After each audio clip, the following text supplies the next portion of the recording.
Olá e boas-vindas a mais um mergulho profundo no nosso tema de hoje. É muito bom ter todo mundo aqui para uma exploração que, olha, vai desafiar bastante as nossas intuições mais básicas. Hoje a gente vai falar sobre a ética do sacrifício e aquelas situações limite que nos forçam a questionar o valor real de uma vida humana. Tudo que vamos ver aqui sai direto de textos filosóficos clássicos e de alguns cenários históricos bem reais que testam literalmente as fronteiras do que a gente acha certo ou errado. A ideia não é dar resposta fácil para ninguém, tá? É mais para organizar esses pensamentos super complexos de um jeito bem claro e visual. Então bora lá, porque o assunto já começa a ficar fascinante logo de cara.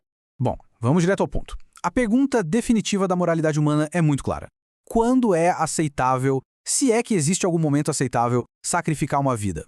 Essa não é só uma conversinha teórica leve, não. É basicamente a pedra fundamental de toda a ética.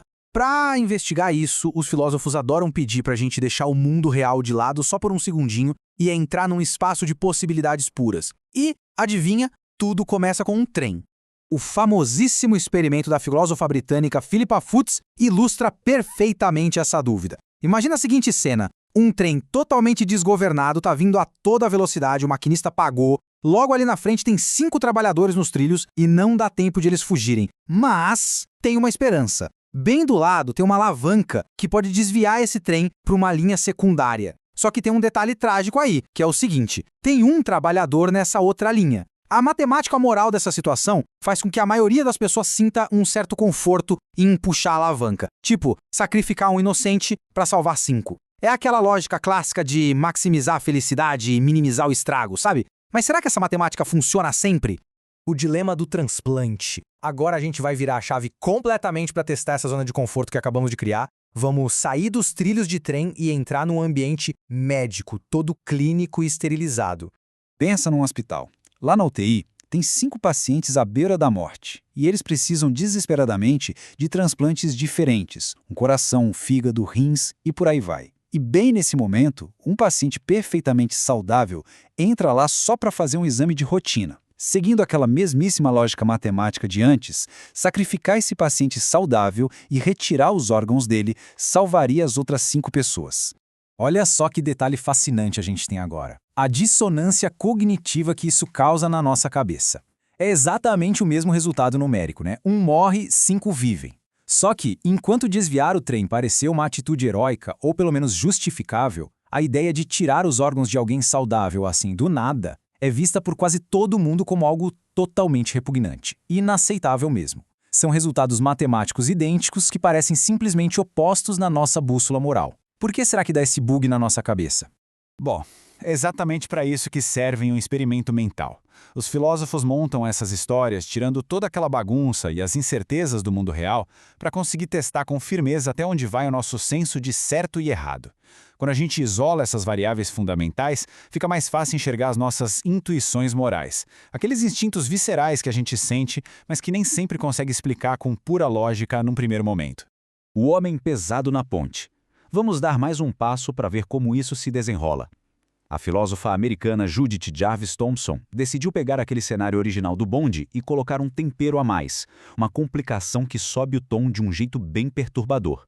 A base é a mesma, os 5 trabalhadores prestes a morrer nos trilhos. Só que agora não tem alavanca nenhuma, tem apenas uma ponte que passa por cima da linha, e em cima dessa ponte tem um homem bastante grande e pesado.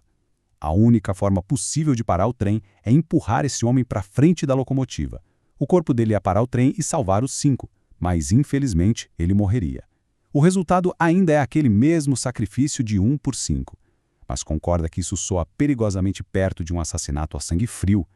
Se as consequências são iguais às da alavanca, por que empurrar o homem com as próprias mãos dá tanto calafrio? E isso mostra, de um jeito genial, como as nossas intuições podem ser manipuladas, né? O que acontece se a gente simplesmente tirar a brutalidade física da parada? E se no lugar de empurrar o homem com as próprias mãos, tivesse um alçapão ali na ponte e ele fosse aberto por uma alavanca idêntica àquela do primeiro exemplo? É muito louco, mas muita gente acha que usar o alçapão é moralmente diferente do empurrão direto, mesmo sabendo que no fim o resultado é exatamente o mesmo. Será que só a distância física já muda todo o peso moral da ação? A lei do duplo efeito. O pulo do gato aqui é o que a filosofia chama de lei do duplo efeito. Esse é um quadro ético que tenta resolver o nosso quebra-cabeça. Basicamente, a ideia é que existe uma diferença absurda entre prever que um efeito colateral ruim vai rolar por causa de uma atitude bem intencionada e causar esse dano de propósito, intencionalmente, para conseguir um resultado bom.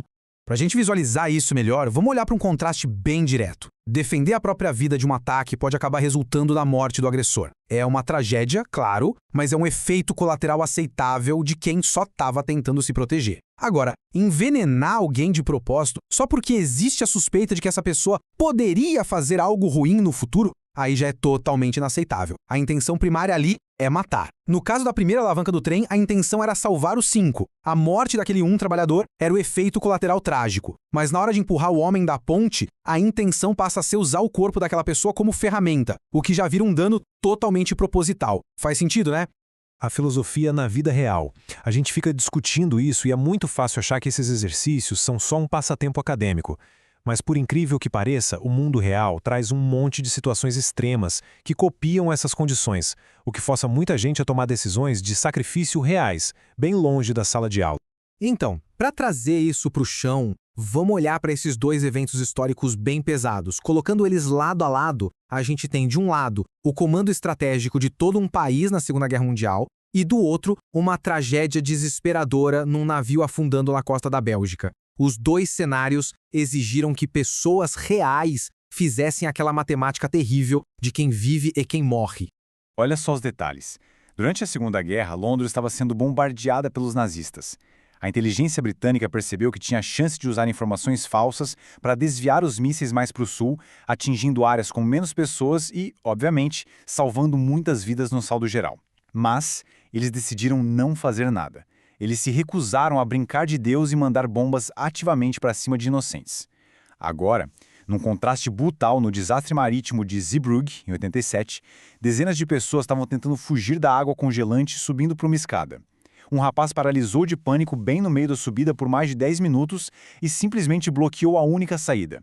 Para evitar que todo mundo morresse afogado, os sobreviventes que estavam embaixo dele tiveram que tomar a pior decisão possível.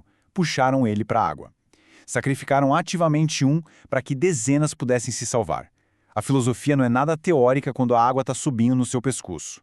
O violinista indesejado. Vamos seguir agora para mais um marco da filosofia. A Joyce Jarvis Thomson, aquela mesma pensadora do Homem na Ponte, apresentou um cenário que toca numa ferida ainda mais sensível. O debate super complexo sobre a autonomia dos nossos próprios corpos e o sacrifício pessoal.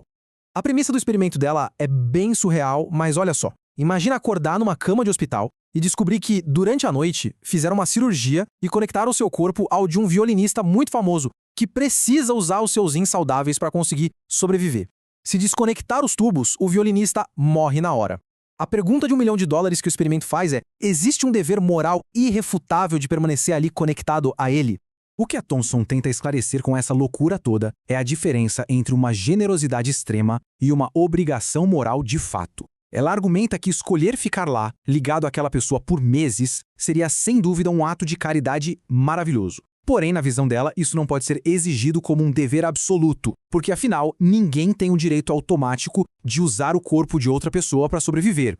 Historicamente, a Thomson pegou essa mesma analogia e aplicou direto a um dos temas mais debatidos do mundo: a interrupção da gravidez, especificamente nos casos onde métodos contraceptivos falharam. De um jeito bem analítico, ela comparou a dependência que o feto tem às necessidades daquele violinista na cama do hospital. O objetivo central dela era argumentar que o feto não tem um direito automático ao uso do corpo da mulher. É interessante observar como esse experimento tenta mudar totalmente a lente do debate, sabe? Ele tira o foco exclusivo daquela questão de personificação do feto e transfere a discussão para os limites da autonomia do corpo de quem está gestando.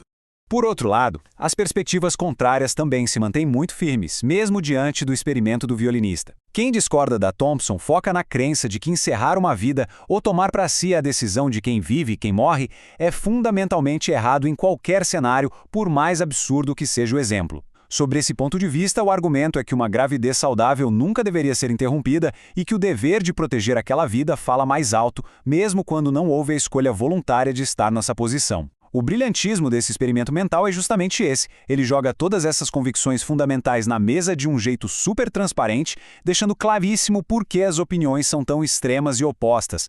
E isso traz a gente para a nossa reflexão final de hoje. A gente viu vários dilemas testando a bússola moral de uma única pessoa, tendo que tomar uma decisão impossível em frações de segundo. Mas a grande pergunta que fica martelando é: como é que a gente escala isso? O famoso filósofo político John Rawls usou uma tática muito parecida de experimentos mentais, não para decidir quem ia morrer no trilho do trem, mas para tentar descobrir quais seriam os princípios de justiça perfeitos para desenhar uma sociedade ideal inteira. Mas como seria essa tal sociedade ideal? E que tipos de sacrifícios ela ia exigir de todos nós? Bom, esse é um mistério que a gente vai desvendar na nossa próxima exploração. O que fica de lição hoje é que a filosofia está viva, superativa e moldando o mundo real o tempo todo. O segredo é nunca parar de questionar essas regras invisíveis. Um abraço e até a próxima análise.